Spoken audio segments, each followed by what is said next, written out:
Namo Bhagavate Sudhe. Yeah. Yeah. Hi, Abhi from headquarters.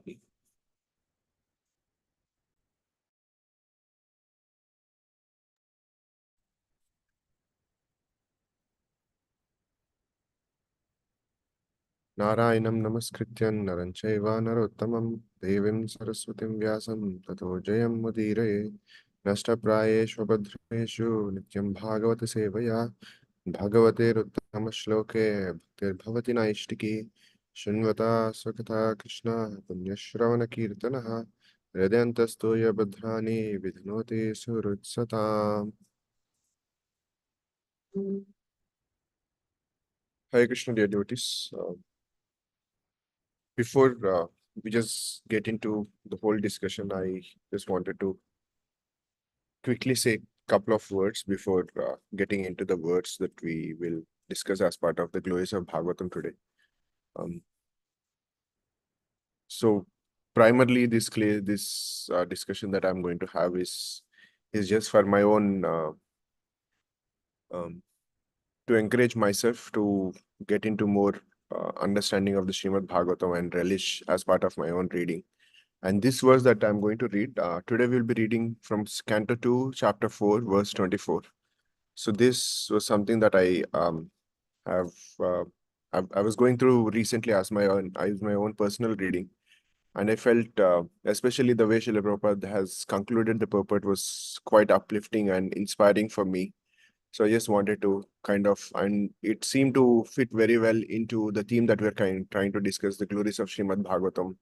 Why Srimad Bhagavatam, and like the various questions that Lakshmikant Prabhu kind of encouraged us to think through and then discuss for the next few weeks. So we'll get into the discussion. As the onset, I would like to also seek forgiveness in case if I'm speaking something which is quite beyond my realization or anything. There's no way that what I'm going to speak is something that I've realized and fully following it through, but just to kind of encourage myself to go deeper into relishing Srimad Bhagavatam. So saying so, we will start the verse. So as I said again, it's Canto 2, Chapter 4, verse 24. It's it's like the initial doorstep of Srimad Bhagavatam, part of the glorification of Sukadeva Goswami that he's rendering before answering Parikshit Maharaj's second set of questions. Before he answers them, he's praying to the Supreme Personality of Godhead, Srimad Bhagavatam himself, and all that. So this verse is kind of one of the concluding verses of that whole section of prayers by Sukadeva Goswami.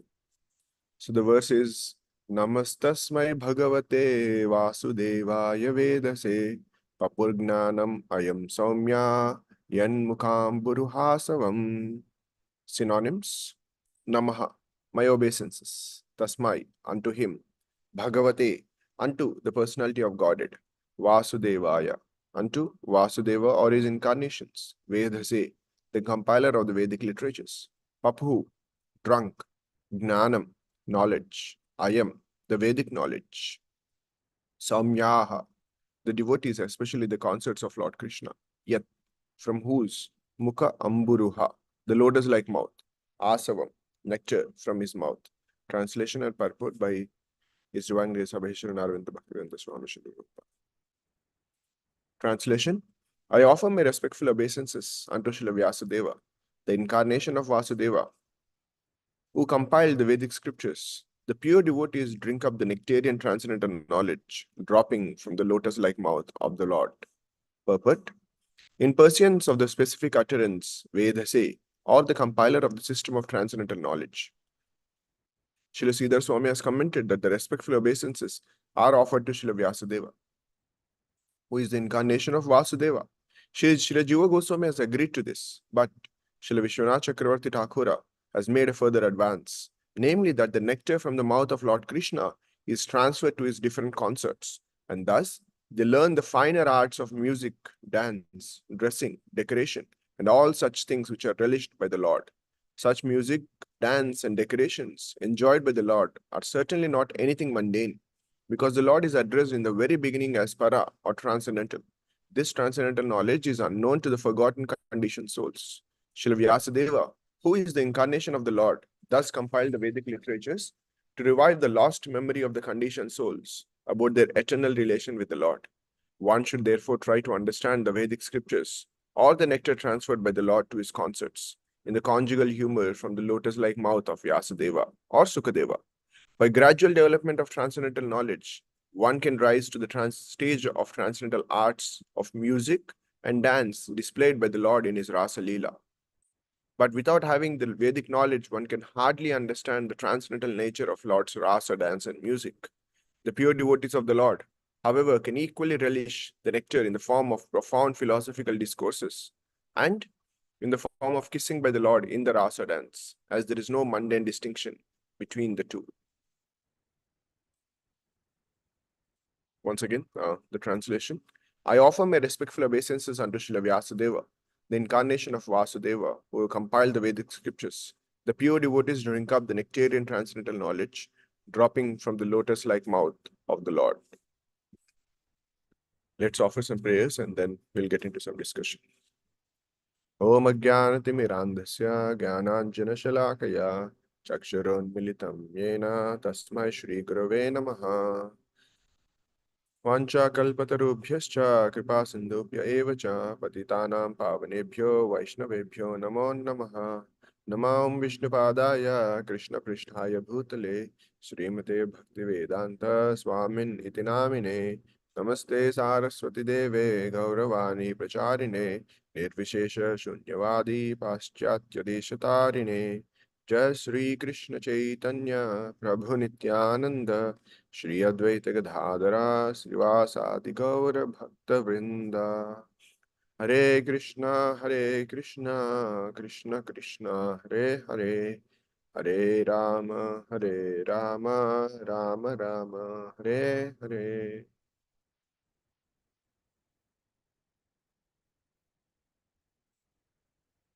Hare Krishna. Thank you both for joining. Lakshmikant Prabhu, because it is a holiday, is it okay if I slightly go over time? Sure, Prabhu. Yeah. Um,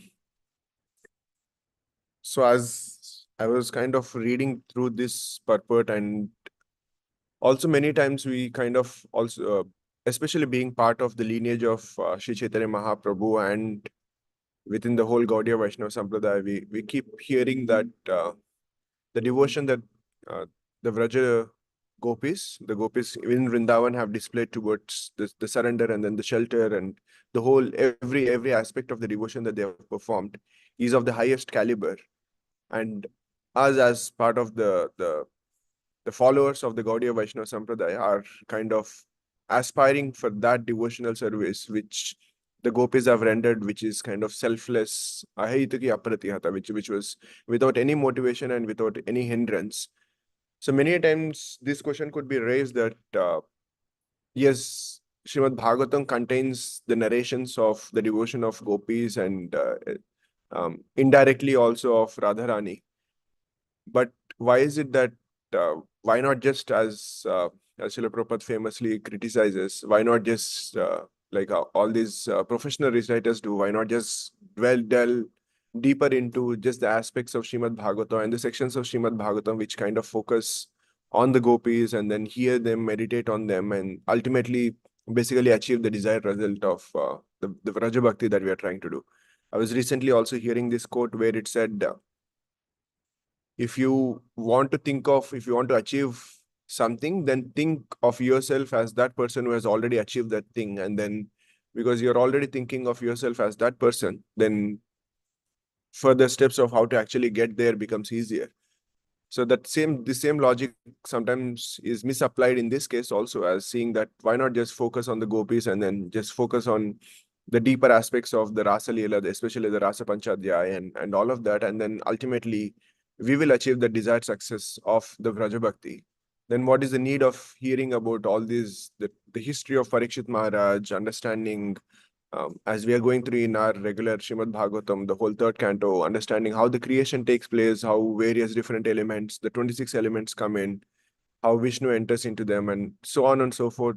So various other sections that we hear of.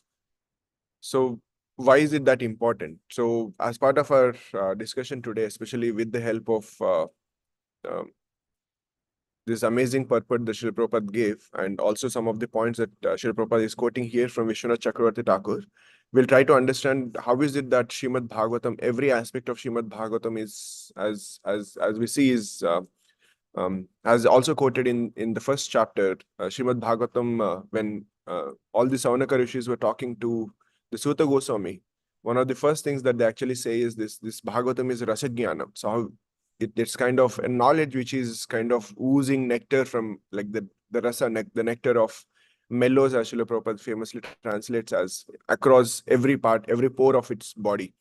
So how do we see that? So we'll try to with the help of the specific verse, we'll try to answer that question.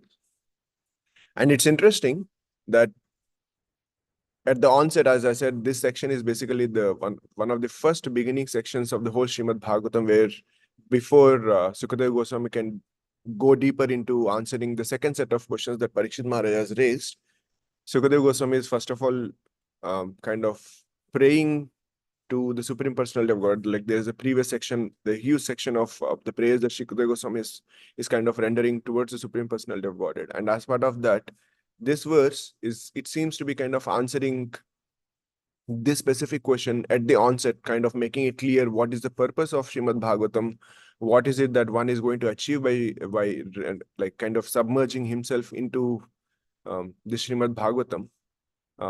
It's yeah, like we'll see how Shukadeva Goswami, before kind of going deeper, is kind of answering this very specific question of why not just focus on those specific aspects of Srimad Bhagavatam. Why is it that only those specific aspects which talks about the devotees, either it be Prahlad Maharaj, Vritrasura, Dhruva Maharaj, only is it that Srimad Bhagavatam is only for like did Sukadeva Goswami speak Srimad Bhagavatam of the sections of the devotional service for devotees, and then sometimes there is also this understanding that Sukadeva Goswami was narrating all these the philosophical sections of Srimad Bhagavatam and all these prayers to kind of satisfy the section of audience who were of um, who were kind of the Vedantis, who were not impersonal Vedantis, who were kind of were more focused in the just the philosophical aspects of it.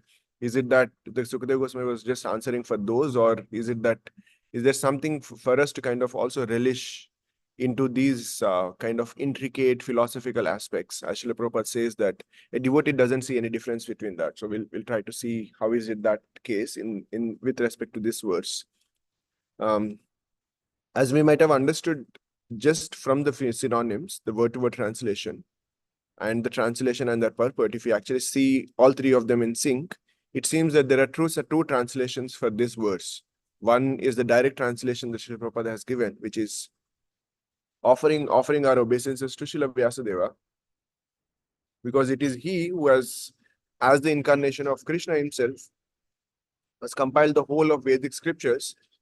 And because he has compiled all of Vedic scriptures, all the devotees across generations are able to drink up that nectarian transcendental knowledge, which is ultimately dripping from the lotus-like mouth of the world. Because everything that is kind of emanated as part of the Vedic scriptures is ultimately considered as the sound of the Supreme Personality of Godhead himself. Like Vedas are considered as Rompad Maharaj was recently explaining, Vedas are considered as his breathing, as the breathing of the of the Supreme Lord. So one translation is that, where we are kind of a direct translation of that. I offer my obeisances unto Srila Vyasadeva, and we are glorifying him as the compiler of all the Vedanta, which is in kind of directly emanating from the lotus mouth of the Lord, and all the devotees are kind of relishing this transcendental nectar across the generations. But Vishwanath Chakravarti Thakur, as Srila Prabhupada himself quotes in the purport, and interestingly, Vishwanath Chakravarti Thakur many times is referred as Rasika Acharya, who is this great devotee who kind of relishes the rasa across the pages of Srimad Bhagavatam.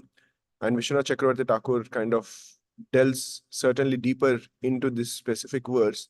And he quotes that when it says Bhagavate Vasudeva here, as Srila Prabhupada writes here, unto the personality of Godhead, Vasudevaya, unto Vasudeva or his incarnations. So or kind of is kind of explaining the two different translations that are kind of here.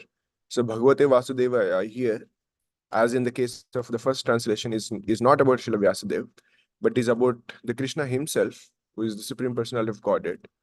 And the word Saumya, which Srila Prabhupada translates as the devotees, especially the consorts of Lord Krishna, Vishnu Chakravarti Thakur confirms that the word Saumya actually refers to the gopis, in specific to Radharani herself.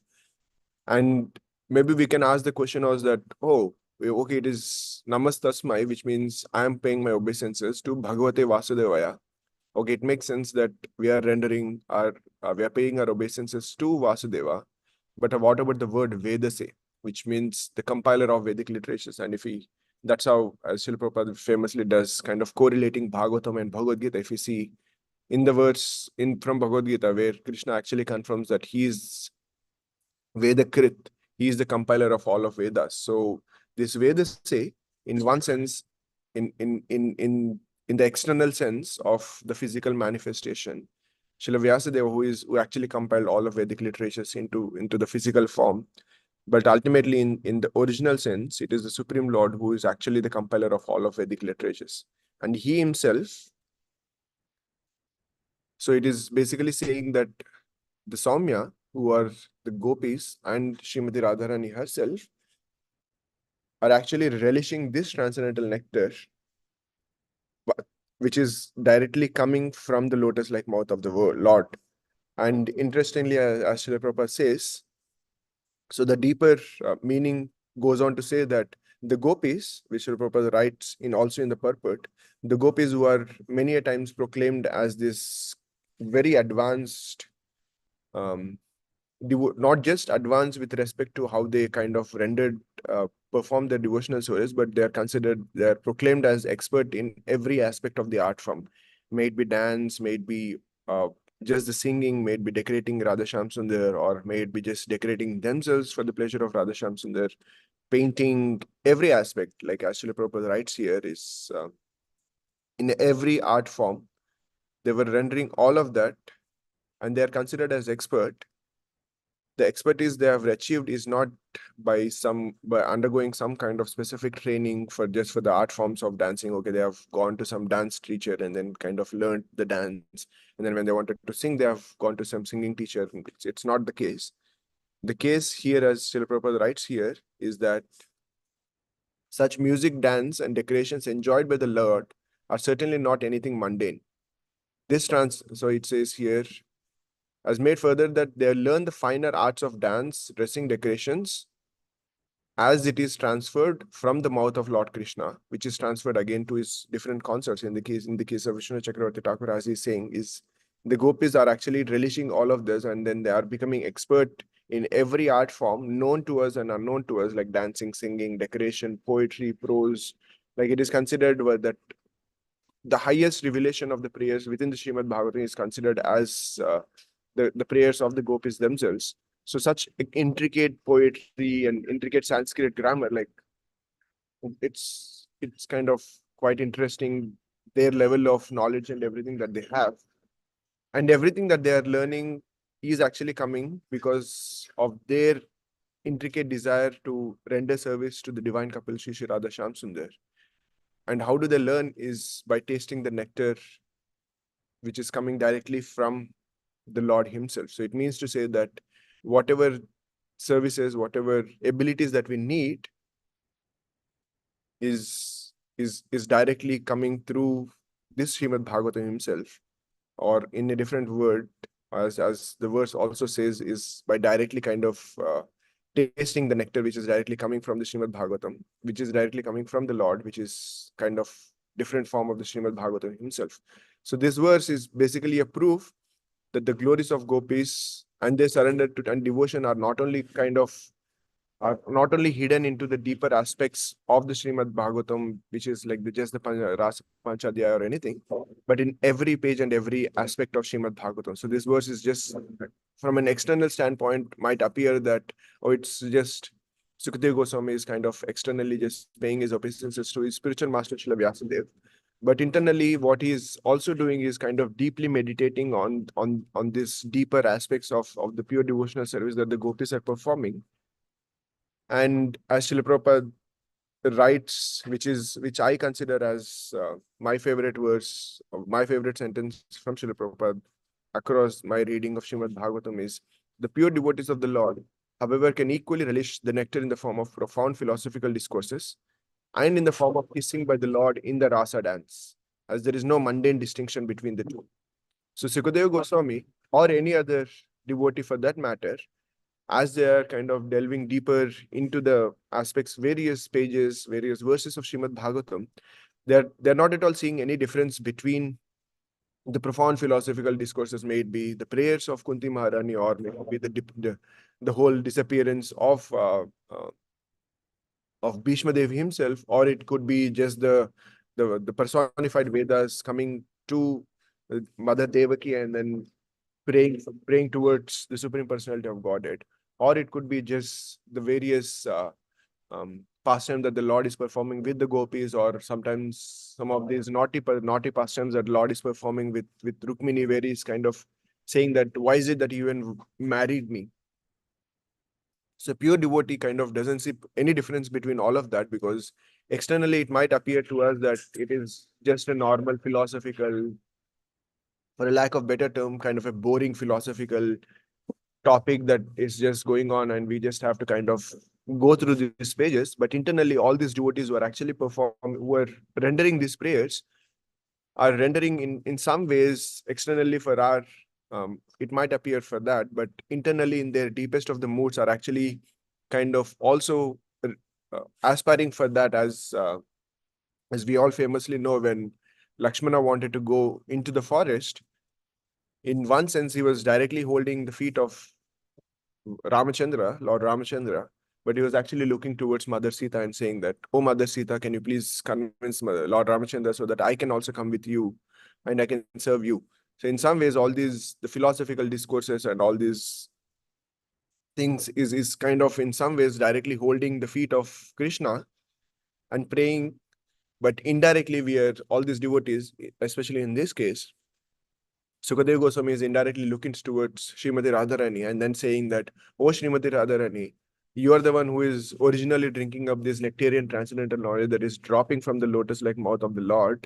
So may you also please, I offer my obeisances to this Lord, to whom you are drinking that nectarian transcendental knowledge. So can you also please shower me some mercy so that I can also come to a position where I can drink this nectarian transcendental knowledge." So it's like an indirect um, part of the prayers that all these devotees across are doing. And also, as Swayam Bhagavan Keshav Maharaj was recently saying from Chaitanya Charitamrita, where it says, "Krishna Tulya Bhagavata Vibhu Sarvashraya Pratishloke Pratiyakshare Nana Arthakaya." So as Maharaj was also saying, Bhagavatam himself is Krishna Tulya. Tulya means which is similar or same as Krishna himself. Bhagavata is same as Krishna, and he, as Krishna is Vibhu, Bhagavata is also Vibhu, which is this, and we are all Anu, and Krishna is Vibhu, who is like the gigantic form. And not just, he's not just Vibhu, he's not somebody who's far across, who is Vibhu, like we just can't ever reach him. But primarily is not only Vibhu, but is also Sarvashraya. And whatever qualities that we attribute to Krishna, because it is quantified in the beginning itself that Krishna Tulya Bhagavata. Bhagavata is also same as Krishna, and Krishna is Vibhu. So Bhagavata is also this huge 12 cantos, almost unlimited number of pages. But ultimately, Srimad Bhagavatam is Sarvashraya, which is the shelter of everyone. And also interestingly, if which I kind of just saw yesterday, one of the chapters to the second canto itself, the Srimad Bhagavatam, the Srila Prabhupada actually wrote it as this, the name of the chapter of 10th chapter of second canto, Srila Prabhupada writes it as Srimad Bhagavatam is answer to all questions. So it's an interesting way how Srila Prabhupada kind of wrote it. So Srimad Bhagavatam is shelter for everyone. And it's not the Srimad Bhagavatam. There are certain aspects of Srimad Bhagavatam are shelter for everyone, but every page, and as it says, Prati Shloke Prati Akshare Nana Arthakaya. As we have just seen, every shloka and every verse, and every, not just every verse, not just every line, not just every word. It says prati akshare, which is every syllable. Every syllable has various different meanings. And as Srila Vishnu Chakravarti Thakur is helping us understand in this verse, and interestingly also, the first verse of Srimad Bhagavatam, which we all know is this very intricate, deep philosophical, like starts with the aphorism of the Vedanta Sutra, Janmad Yasyataha, which Vedanta Sutra are like this deep philosophical. This we sometimes might consider that there is no rasa at all. And even in that verse of Janmad Yasyatan Yata Eno Eton Vayad Yatarasas Charde Swabhigna Swarat. So even in that verse where the Supreme Lord Krishna is praised and glorified as the Swarat, as the Supreme, even in that, interestingly, Vishnu Chakravarti Thakur himself actually explains multiple, not just one or two. He actually explains there are, for that specific verse, he actually explains that there are 4 to 5 different meanings just for that first verse of Srimad Bhagavatam. And as we famously know, Srila Bhaktisiddhanta Saraswati Thakur, just on the first verse of Srimad Bhagavatam, has given a series of discourses almost for 30 days. And Vishnu Chakravarti Thakur says that one of the translation as obviously is what Srila Prabhupada gave us, where we are glorifying the Supreme Lord as the absolute truth. Everything is under control of him. But in other translations, Vishnu Chakravarti Thakur also says that this verse is actually explaining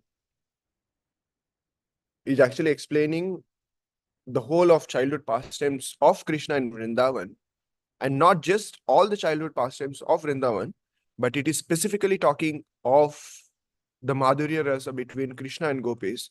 And not just that, it's like is kind of going deeper. It's like going into kind of a deeper aspects of Brahma Jyoti is like all this encompassing. And within, if you go deeper into the Brahma Jyoti, then there is the Supreme Lord. And if you go into deeper aspects of the Supreme Lord, then you see these various beautiful pastimes that the Lord is performing in the form of Vrajendra Nandana.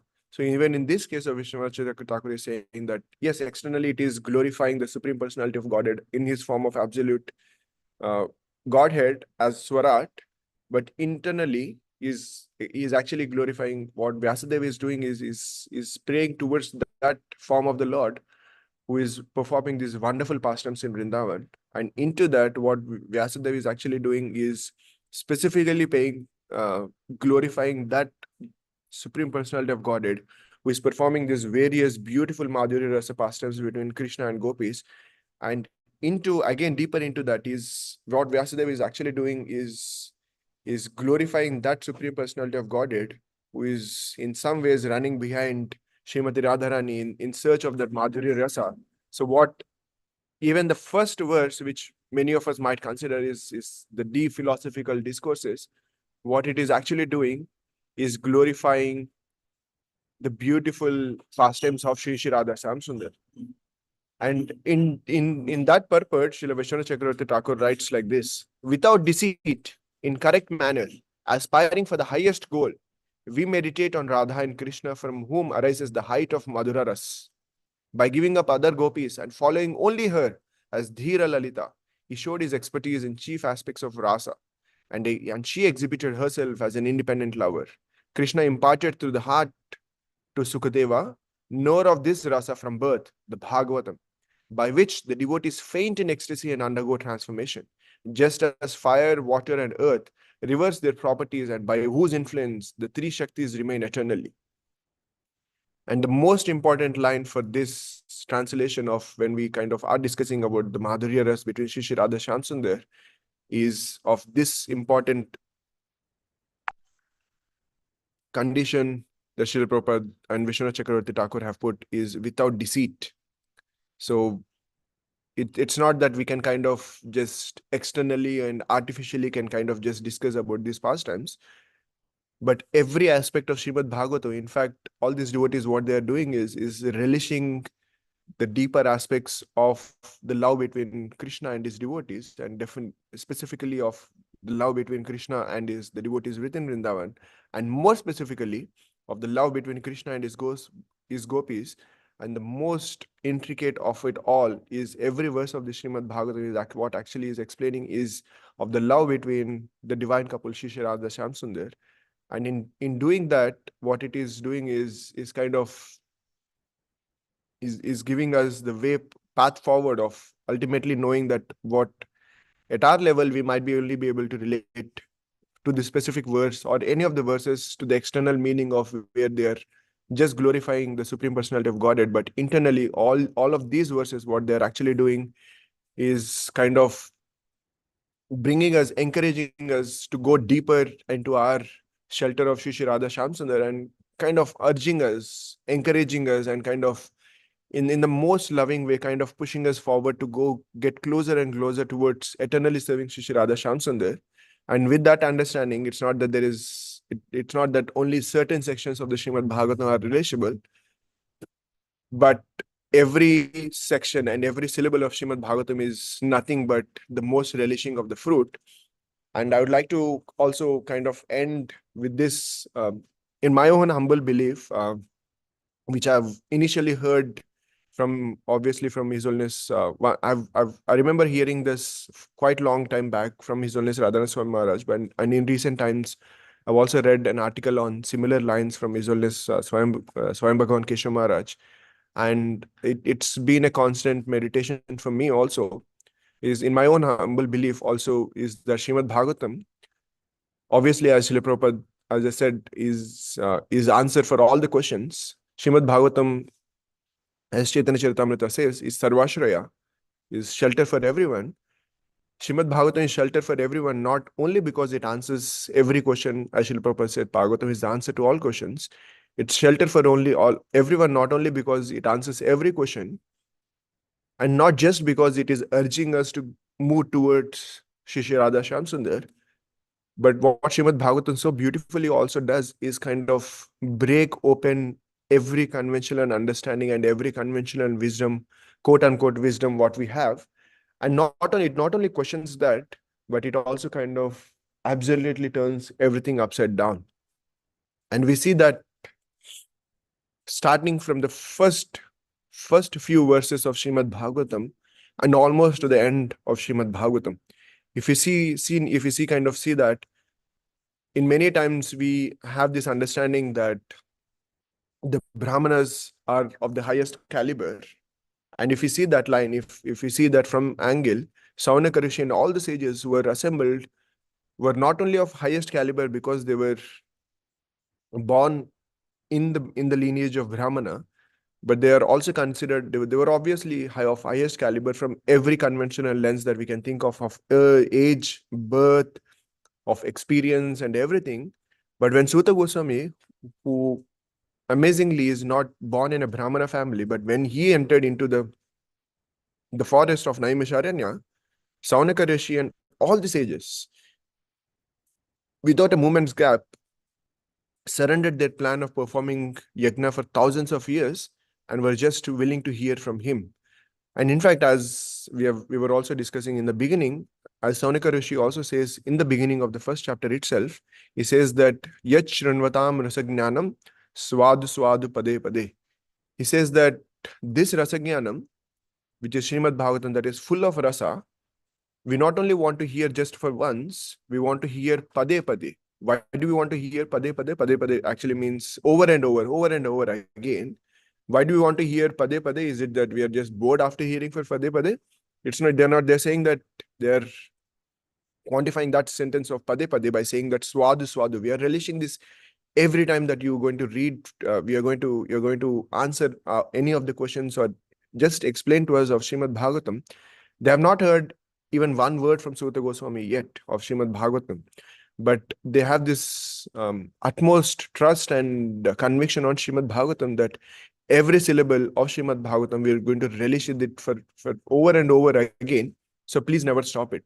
And interestingly, Gaurang Prabhu, I remember hearing from Gaurang Prabhu once, he said that sages of Naimisharanya, when they started asking these questions and then just seeing the number of people that they were there, they were afraid that maybe Suta Goswami will feel that, oh, there's so many people, maybe they might not be interested to hear everything that Sukadeva Goswami was actually telling. So in that fear, maybe Suta Goswami is going to rush through the Srimad Bhagavatam, and then he might think that, oh, we have some more other important things to do, or we are not interested or anything. So just as part of the questions, immediately it kind of occurs to Suta Goswami, and then he quotes this verse kind of out of nowhere, where he says Swadu Swadu Pade Pade. Whatever you're going to tell, I know that we have not heard anything yet from you, but whatever you're going to true, whatever you're going to tell, please be convinced that we are going to relish it. And not just relish it for once, but we are going to relish it over and over again. Swadu Swadu Pade Pade.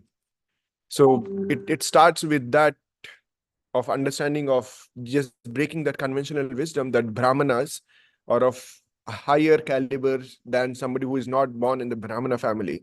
In the first section, the almost like even before you enter into the actual the narrations of Suta Goswami, Bhagavatam, Vyasadeva is kind of breaking that mold, saying that, whatever conventional wisdom, so it's kind of breaking us, whatever wisdom that you think you know of, whatever conventional understanding and the wisdom that you have been brought up or have gone through in your life, this Srimad Bhagavatam is going to not only question your understanding, but is going to kind of break everything into pieces.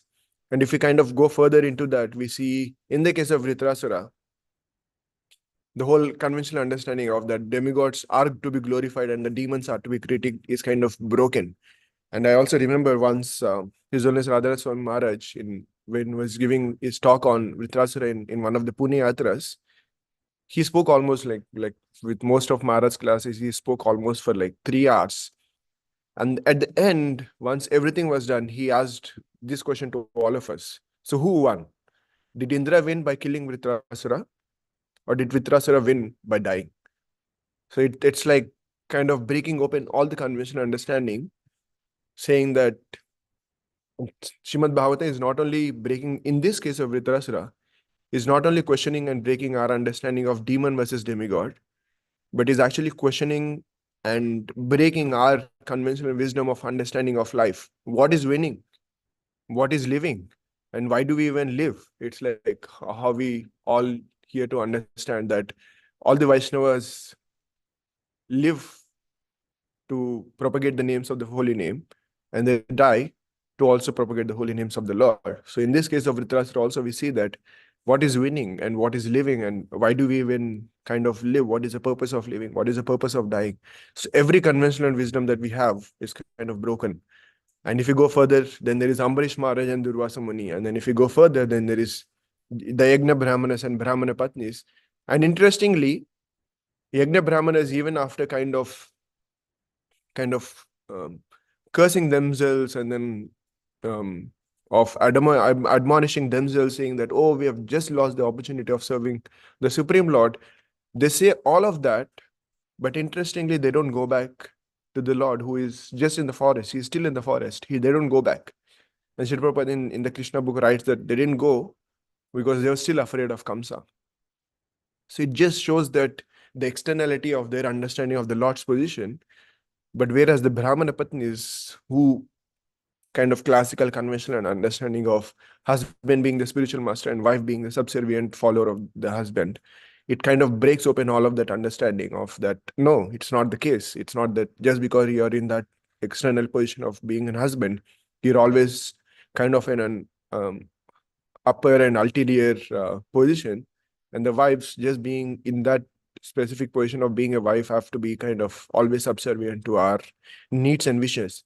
And then if we go further, then there is Dhruva Maharaj, his father, and Prahlad Maharaj, his father. And in the case of Prahlad Maharaj, it's not just his father, it's teachers. And in further, then there is King Rahugana and Jadebharata, which is kind of talking about the king versus the penniless pauper. And not just that, it also breaks open the conventional wisdom that once you have of certain level of caliber within bhakti, then you are safe. In the case of King Bharata, before he became Jada Bharata, we see that he was in the stage of bhava, but he then, even in that stage, he actually got entrapped in the whole entanglement, and even in such position, there's no safety. So it also breaks open that conventional wisdom. And in the case of Avanti Brahmana, we might think that there are certain personalities who we think that, oh, there is no way that he's going to become a devotee. But in the case of Avanti Bhavana, who was such a petty human, who was kind of not in some cases, in some, if you think of it in this way, he was kind of nonsense and nuisance for many of his family members, for many of his friends. But ultimately, the situation changed, and he kind of attained such elevated understanding. And what to speak of gopis who discarded just everything just to be with Krishna, where we kind of have this conventional understanding that everything is needed and everything is that. But what Srimad Bhagavatam is kind of is breaking open even that nothing is important except for being with Krishna. But when we say that, we just can't externally imitate gopis. We are not, as in the case of we have seen, we're not in the case of anything. And what Srimad Bhagavatam is actually doing by saying all of that is sometimes you also have this understanding of conventional wisdom says that, oh, either you have to be very philosophical and demonize the discussions of the deeper aspects of Madhurya Rasa, or you have to be so deep, delved into the whole aspects of Madhurya Rasa and then demonize the philosophical discourses. We are either in one of these sections where we are either too philosophical and then demonizing the devotees who are discussing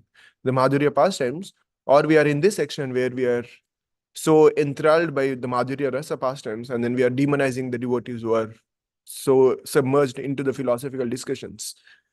And as Srila Prabhupada himself and Srimad Bhagavatam says that a devotee actually relishes both. And as we have seen in the case of the first verse, also in the case of the verse here, that Vyasadeva and Sukadeva Goswami externally are giving these philosophical discourses, but internally in their heart of hearts are actually relishing the deeper aspects of Madhurya Rasa. So it seems that every single aspect of conventional wisdom, starting from the Suta Goswami of the Varna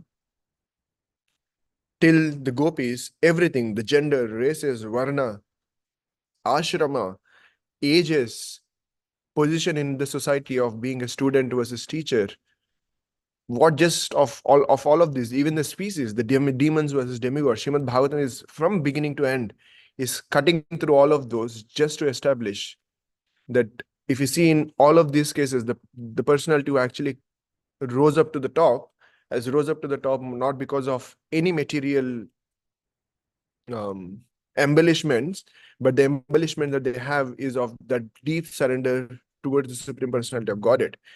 And when you have that, everything external doesn't add value.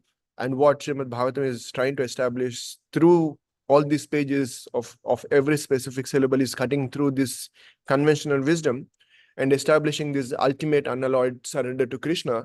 And it's trying to, through Vyasadev, through Kunti Maharani, through Bhishma Dev, through Akrura, through Prachetas, through Uddhava, what it is actually trying to do is in any situation that we are in, it could be in like in the case of Prachetas, where they are in that unison where they are trying to take shelter of the Supreme Lord, or it could be in Kunti Maharani, where she is asking for more and more trouble, or it could be in Bhishma Dev, where himself is also personally going through so much of trouble, but he's trying to expand himself and be there for everybody. Or it could be in the case of Uddhava, where he thought that the Brahman is everything. And in the case of Akrura, so if we take off everything, what Srimad Bhagavatam, as we have just discussed, is trying to establish that ultimately whatever these devotees are actually doing is externally Kunti Maharani could be asking of is of trouble, but what Kunti Maharani is actually asking is of that ultimate surrender and shelter of the Supreme Personality of Godhead. I remember once Rampad Maharaj explained in the case of Kunti Maharani, when she's saying that she wants to cut open all these connections of Vrishnis, of Pandavas, of everything.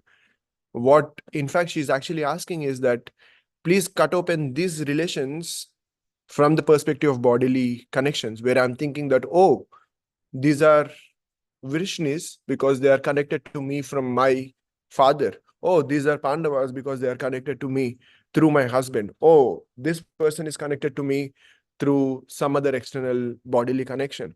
What Kunti Maharani is saying is kind of please cut open all these connections, because if I'm thinking through from an external standpoint of a bodily relation, but ultimately what she's praying for is, may I see all of them through the connection of you, of being a devotee of you, So even in our case, it's the same. It's not that we have to kind of cut open every relation to us, but in the case of, as we have seen everywhere, is kind of come to this understanding. Actually, Srimad Bhagavatam is bringing us page by page, nudging us page by page. Is kind of, as Srimad Bhagavatam is being emphatic about its purpose, kind of presenting the ultimate shelter and surrender to Krishna, and that's what is needed.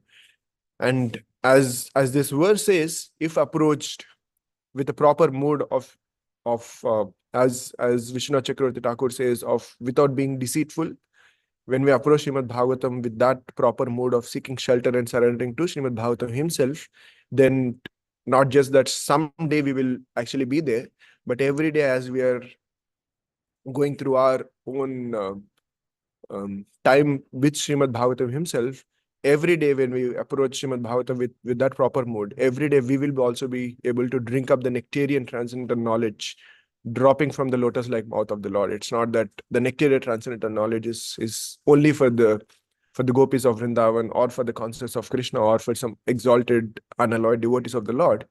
But we are so blessed to have this ability to kind of drink up this nectarian transcendental knowledge, which is directly emanating and dropping from the lotus-like mouth of the Lord, as long as we are able to kind of approach Srimad Bhagavatam with that proper mood of surrender. And sorry, I kind of went a little over than what I expected.